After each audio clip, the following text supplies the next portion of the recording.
आमर वरिष्ठ नेता मोहम्मद मोकिम गोटे चिट्ठी लिखिं आमर सर्वोच्च नेत्री सोनिया गांधी को एवं से जो चिट्ठी रे जहाँ जहाँ से लिखिं से कांग्रेस रो युव समाज संपूर्ण भाव एकमत से किसी भूल लिखि ना आम से कथार एकमत एवं से जहाँ जो जो टॉपिक गुड़ाक उठे जे युवक मानक सुजोग दि जाऊ कौन पाई 6 नंबर रे थिबा लोक को जिला सभापति कराहब सी कौन डेलीवर करिपारिब 6 थर हारी लोक जदि पीसीसी प्रेसिडेंट हुए से अन्य कौन जितेब अमानता हारी लोक सी अन्य को कौन जितेब ओडिशा रे कांग्रेस को कौन फेरेब तेणु ये कथा जस्टिफाइड पॉइंट किसी एथरे अनजस्टिफाइड कथा नहीं ये कथा घटिला परे पुणी आमर किसी वरिष्ठ नेतृत्व माने पूरा सम्मान सहित कहूँ पूरा वरिष्ठ नेतृत्व माने जड़े दी जन को छाड़देले पूरा रैंक एंड फाइल आसीगले आ घरे रही पारे आसीगले मीडिया को उपदेश दवापाई जे मोहम्मद मोकिम भूल करिसेंती मोहम्मद मोकिम जहाँ लिखिले ये करार थिला एमती करता सेमती करते ये जो मो विथ ड्यू रेस्पेक्ट से नेतृत्व मानू आमे जो युवक माने कहवाई चाहूँ जे आपण माने गत 30-40 वर्ष है कांग्रेस दल अच्छा कांग्रेस दल जहाँ सुविधा सुजोग नवा कथा नहीं सारी 60 वर्ष रे सरकार पेंशन स्कीम लागू करुँच 80 वर्ष रे बोनस पेंशन बोनस तेणु आपण मैंने 70 ରୁ 80 वर्ष बयस जोठी युवक मानू सुजोग दवा कथा सेठी आपण मैंने केमिति निजे गादी माड़ी बसुंट आपण बुझा दरकार लोक आउ शुणापी आपन को भल पाऊना आपण से बारंबार प्रत्याख्यात होती जड़े नेता कहले मु कांग्रेस को धोखा देना मोहम्मद मोकिम धोखा देइचंती मोहम्मद मोकिम युवक मानक स्वर होइचंती आपण कांग्रेस को धोखा देइचंती आपण डबल शंख कथा किए कहूतिला डबल शंख इलेक्शन रे विभूति बलवंतरा को जितांतु आंकु जितांतु किए कहूतिला जब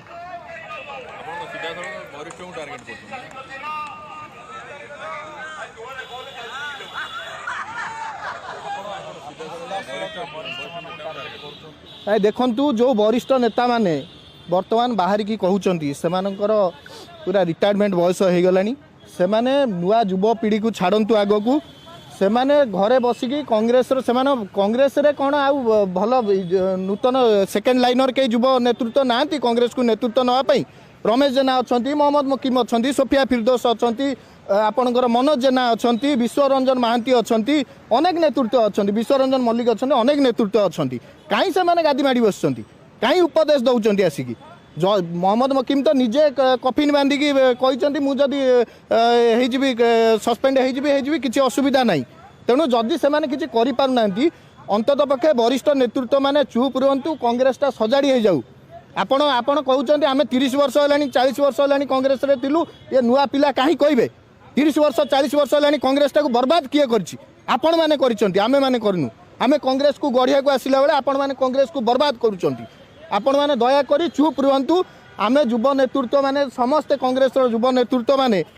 आम एकजुट होगी कहूँ आपण मानू विनम्र निवेदन करुचु किछि आपण सहित टसल नुहे विनम्र निवेदन करुचु आपण माने रुहतु कांग्रेस हऊ एवं आपण माने घरे बसिकी कांग्रेस को जहाँ सजेसन दबा कथा दिंतु जदि आपणकर पिला माने राजनीति अच्छा से छाड़तु एवं आम भाया नूतन युवक मानू छाड़तु कांग्रेसटा हऊ युवक मैंने हूँ ओडिशा गढ़ी हऊ जमती मोहम्मद मोकिम चिट्ठी लिखिकी सोनिया गांधी को बाबद अवगत करेंगे आपड़ जमी पीसीसी सभापति हूँ कि से दिल्ली लेवल जो नेता हूँ से बाबद न जन गणमाध्यम आसा ठीक कि ना बोली आप कारण से नहीं गोटे प्रश्न काली आपण दल तरफ उठे शुणु ये कथा जी कहते यहाँ एस्केपिस्ट कथा दल भितर आम लिखुचु कहूचु सब करुचु किंतु दल शुणिले तो है से जो मोहम्मद मोकिमकर चिट्ठीटा मीडिया को केमती आसला सी तो CWC मेंबर मानू देते सेटा मीडिया को केमती आसला आपण मैंने जाई केमती पचारे से कथा किए देछि सेटा प्रथम आगे ये करावा दरकार से माने किए देइचंती ए कथा प्रकट है तापर जणा है दलर सभापति बारंबार कहते विभीषण मंतव्य देले दंगा मंतव्य देले एटा किए कहला सब प्रथम तेणु वरिष्ठ नेतृत्व माने आगे प्रथम सजाड़ी हो जातु आउ गोटे कथा आपन कहले मोहम्मद मोकिम चिट्ठी लिखिछन्ती आपन तो स्वागत करूछन्ती युवक मैंने आगे आसा दरकार से चिठी आउ गोटे जिनस भी उल्लेख थिला आपन गोटे पक्षर कहते राहुल गांधी होउछन्ती युव मानस नेता कि से राहुल गांधी विपक्षर लिखा जाए कि राहुल बाद प्रियंका गांधी को आगू दायित्व देवा दरकार ना प्रियंका गांधी को नेतृत्व को भारत वर्ष स्वीकार करुच्ची से देखिए आपड़ किछि दिन तले पार्लियामेंट रे गोटे वक्तव्य रखिले पूरा भारत वर्ष शुणिला ତେଣୁ ଯାହାର ନେତୃତ୍ୱକୁ ଗ୍ରହଣ କରାଯାଉଛି ଆମେ ତାର ନେତୃତ୍ୱକୁ ଦେବା ଦରକାର। ହେଲେ ଆପଣ ବି ଭାବୁଛନ୍ତି କି ରାହୁଲ ଗାନ୍ଧୀଙ୍କ ନେତୃତ୍ୱ ମଳିନ ଅଛି? ନାଇଁ, ସୋନିଆ ଗାନ୍ଧୀଙ୍କ ପରେ ତ କଂଗ୍ରେସ ଆଉ ହେଇପାରୁନାହିଁ। କଂଗ୍ରେସ ଦିନକୁ ଦିନ ତଳକୁ ତଳକୁ ଯାଉଛି। 2024 ନିର୍ବାଚନ ଆମେ କିଛିଟା ଭଲ କଲୁ, ତାପରେ ପୁଣି ରାଜ୍ୟ ପରେ ରାଜ୍ୟ ଆମେ ବଡ଼ ରାଜ୍ୟ ହାରି ହାରିକା ଚାଲୁଛୁ। ତେଣୁ ହାରିଥିବା ଲୋକକୁ ମୁଁ ସେଇଥିପାଇଁ କହିଲି, ଯେଉଁମାନେ 6 ଥର 8 ଥର ହାରିଲେଣି ସେଇମାନେ ପିସିସି ସଭାପତି ହେବେ, ସେଇମାନେ ଏଆଇସିସିର ଦାୟିତ୍ୱ ନେବେ। ସେ କେମିତି ହେବ? କେମିତି? ଯାହାକୁ ଲୋକ ରିଜେକ୍ଟ କରୁଛନ୍ତି ସିଏ ନିଜେ ନିଜ ତରଫରୁ ନିଜର ବ୍ୟକ୍ତିଗତ ଦାୟିତ୍ୱ ସିଏ ଘରେ ବସିଯିବା କଥା ଆବଶ୍ୟକତା। ତେଣୁ ସେମାନେ ଛାଡ଼ୁନାହାନ୍ତି କାହିଁକି? କ'ଣ ପାଇଁ ଏତେ ଲୋଭ? ସୁରେଶ ରାଉତରାୟ କହୁଛନ୍ତି ସିଏ ନିଜ ପୁଅକୁ ବିଜେଡ଼ିକୁ ଛାଡ଼ିଦେଲେ, ସେ ନିଜ ପୁଅଙ୍କୁ ବିଜେଡ଼ିକୁ ଛାଡ଼ିଲେ, ତାଙ୍କ ପାଇଁ ଯାଇକି ପ୍ରଚାର କଲେ। କାହିଁକି କ୍ୟାପ୍ଟେନ୍ ମନ୍ମଥ ରାୟ, ଗୋଟେ ବଡ଼ ପ୍ରଶ୍ନ, କାହିଁକି କ୍ୟାପ୍ଟେନ୍ ମନ୍ମଥ ରାଉତରାୟ ନିଜକୁ କଂଗ୍ରେସରେ ସେଫ୍ ବୋଲି ଭାବିଲେ ନାହିଁ, ନିଜର ଭବିଷ୍ୟତକୁ କଂଗ୍ରେସରେ ସେଫ୍ ଭାବିଲେ ନାହିଁ?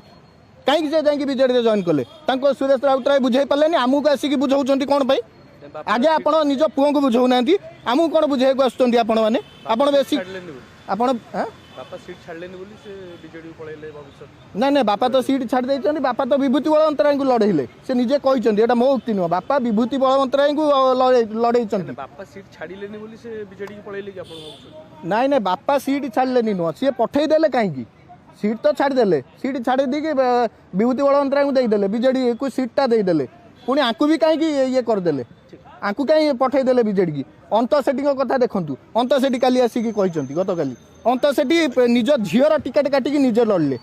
ନିଜ ଝିଅର ଟିକେଟ୍ କାଟିକି ସେ ପୁନର୍ବାର ଲଢ଼ିଲେ। जदि आपंक आम भिडी भल लगा तेब आम चैनल को लाइक शेयर और सब्सक्राइब करने को जमा भी भूलु नहीं।